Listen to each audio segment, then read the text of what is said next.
saying to Once Upon a Time, is it like a Deep Space Nine to Star Trek: The Next Generation? Is it parallel? I've been describing it as, we're all in the same family, but we're cousins. And I think, if you look at your own family, sometimes your cousin's a little bit sexier, a little bit older, maybe a little bit more dangerous, but we're all part of the same family. Does it follow the same rules as Once Upon a Time, or is it its own mythology? There are probably more rules in Once Upon a Time than we have. They have a lot of rules. We are telling one great standalone adventure, and so we're not required to set up so many things for what the history was and the curse. We aren't really reliant on all of those things that the mothership has. We are our own baby. How much room do you have to deviate from Once Upon a Time and sort of the mythos that was established there? Or are you staying strict to what was established? We have to follow the curse rules and the timing of what of what the Once world is in the storybook. We have to dance around what they've already established. But because this is really it's a one-time adventure, we don't really have to go back to Fairy Tale Land and do all that stuff and dance around too much. So, as the showrunner for this series, you're working with Jane. Yes. Again. Yes. How is that? I mean, she's quite a little darling of fantasy right now. Having Once Upon a Time, Courthouse, and I'm fairly certain that there's 8 Janes. I'm fairly certain. Which one do you have? We have, we have Happy Jane. She's just such a delight. I've actually worked with her earlier on in my career as well. Okay. And she's such a wonderful writer, and she has such a love for this kind of storytelling.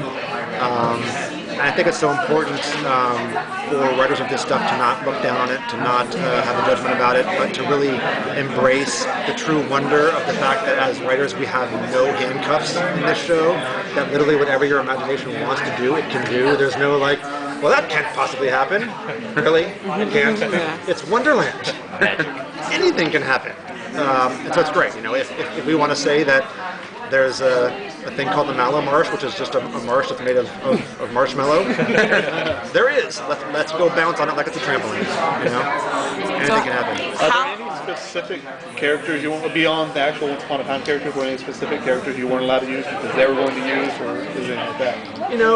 We're able to pull from there if we want to in some flashbacks, but we really, again, want to create this as its own standalone show where if you watch once, fantastic.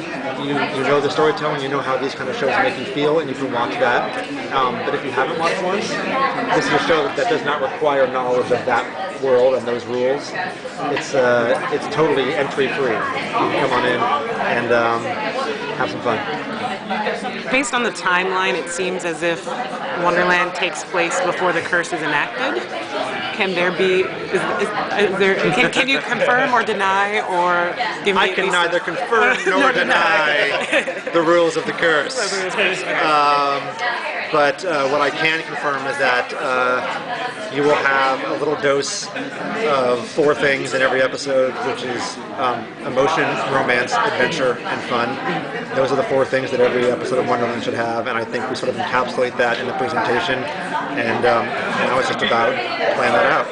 It's a great story. How do you adapt that presentation into a pilot? Do you use that as the basis, or are you starting from scratch? Or I don't know. Do you have any ideas? Fair enough. No, it actually was a great, fun challenge as a writer to look at something that everybody loved at the network and was very precious about. How do you expand that? And I think the natural thing is that it just keeps going. We actually go into Wonderland in the first episode. We get there, and we get more into the Red Queen. We only get a tiny little touch in the presentation. We get into the Red Queen. We introduce Jafar. We learn what the plan is, and that perhaps Alice's journey there is not so coincidental. So, you are bringing to life this amazing mythology that we all grew up with. It's exciting! It's amazing, but what is something from the book, from the mythology, that you're totally excited to actually be showcasing in this series?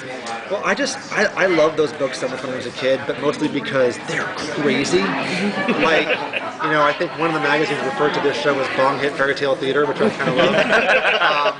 And that's kind of true about the books. I mean, if you look at them, they're really crazy. But when they're over, I just couldn't help but wondering what happened to that girl after she came back. I mean, we've all gone through traumatic stuff as kids, and that was some seriously traumatic stuff. So what happened to that girl? And that such an interesting character to us, somebody who's been exposed to that kind of wonder, and now you come back to reality and nobody else understands it. It's almost like you have PTSD of magic. Interesting. And how do you explore that? Maybe we'll leave it at that to get him over here. Okay, all right. Thank you very much. Really appreciate it, guys. Thank you very much.